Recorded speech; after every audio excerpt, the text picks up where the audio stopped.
ଶ୍ରୀଜଗନ୍ନାଥ ଗବେଷଣା କେନ୍ଦ୍ର ସର୍ବୋଦୟ ମେଳା କମିଟି ଓ ଶହୀଦ ରାଜଗୁରୁ ଫାଉଣ୍ଡେସନ ଟ୍ରଷ୍ଟର ମିଳିତ ଆନୁକୂଲ୍ୟରେ ଗାନ୍ଧୀ ସ୍ମୃତିପୀଠରେ ଶରତଚନ୍ଦ୍ର ମହାପାତ୍ରଙ୍କ ସ୍ମୃତି ସଭା ଓ ଶହୀଦ ରାଜଗୁରୁଙ୍କର 220ତମ ବଳିଦାନ ଦିବସ ପାଳିତ ହୋଇଛି।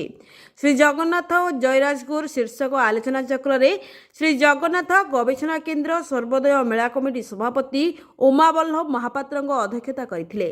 ଏଥିରେ ମୁଖ୍ୟ ଅତିଥି ଭାବରେ ଯୋଗଦାନ ଦେଇଥିଲେ ଲୋକସମ୍ପର୍କ ବିଭାଗର ଉପନିର୍ଦ୍ଦେଶକ ସନ୍ତୋଷ କୁମାର ସେଠୀ। ଯୋଗଦାନ ଦେଇ ଜୟଗୁରୁଙ୍କର ସ୍ମୃତିଚାରଣ କରିଥିଲେ।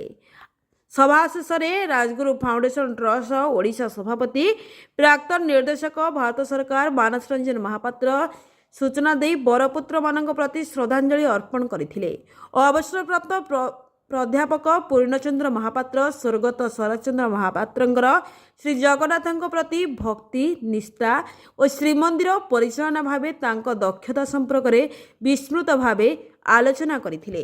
Bureau report Odisha digital news.